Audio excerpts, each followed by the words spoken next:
मुकेश अपने परिवार से दूर गांव में रहते थे। उनके पोता पोती और उनका लड़का शहर में रहते थे।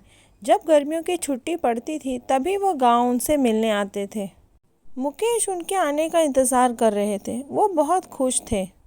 पूरे घर की साफ सफाई सब कुछ वो कर चुके थे, पर इस साफ सफाई में उन्होंने अपनी एक प्रिय घड़ी खो दी थी।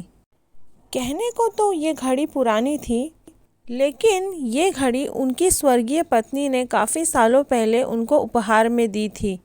पत्नी के जाने के बाद यही उनके याद में उनके पास रहती थी। अब वो घड़ी खो चुकी थी। मुकेश ने बहुत ढूंढा पर घड़ी उनको नहीं मिली। बच्चे घर आ चुके थे। बच्चों से मिलने की खुशी में घड़ी के बारे में वो भूल चुके थे। 2-3 दिनों के बाद उन्हें याद आया उस घड़ी के बारे में और वो उदास होकर बैठ गए।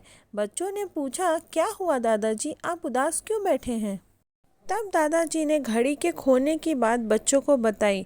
दादाजी ने बताया घड़ी खोजने का उन्होंने बहुत प्रयास किया, कमरे में, अनाज के ढेर में और कई जगहों पर घड़ी नहीं मिली। फिर बच्चों ने कहा, ठीक है दादाजी, हम आपकी इस काम में मदद करेंगे। फिर क्या था, सभी बच्चे जोर शोर से इस काम में लग गए। वे हर जगह की खाक छानने लगे, ऊपर नीचे बाहर आंगन में हर जगह। पर घंटों बीत जाने पर भी घड़ी नहीं मिली।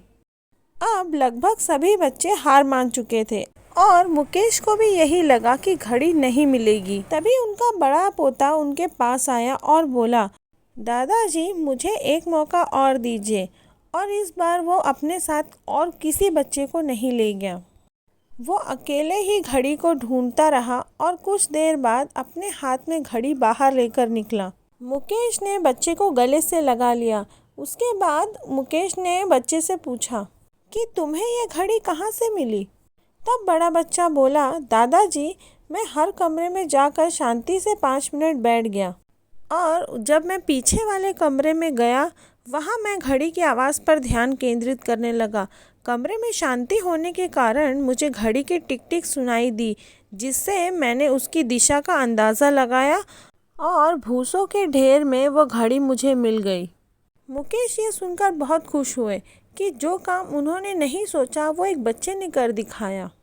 प्रिय दोस्तों, जिस तरह कमरे की शांति घड़ी ढूंढने में मददगार साबित हुई, उसी प्रकार मन की शांति हमें लाइफ की ज़रूरी चीज़ें समझने में मददगार होती है।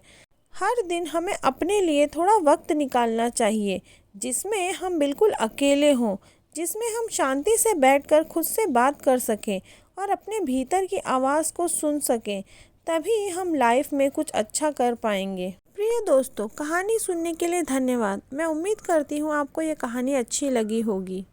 ऐसी और भी कहानियाँ सुनने के लिए इस चैनल को लाइक करें, शेयर करें और सब्सक्राइब करें। धन्यवाद।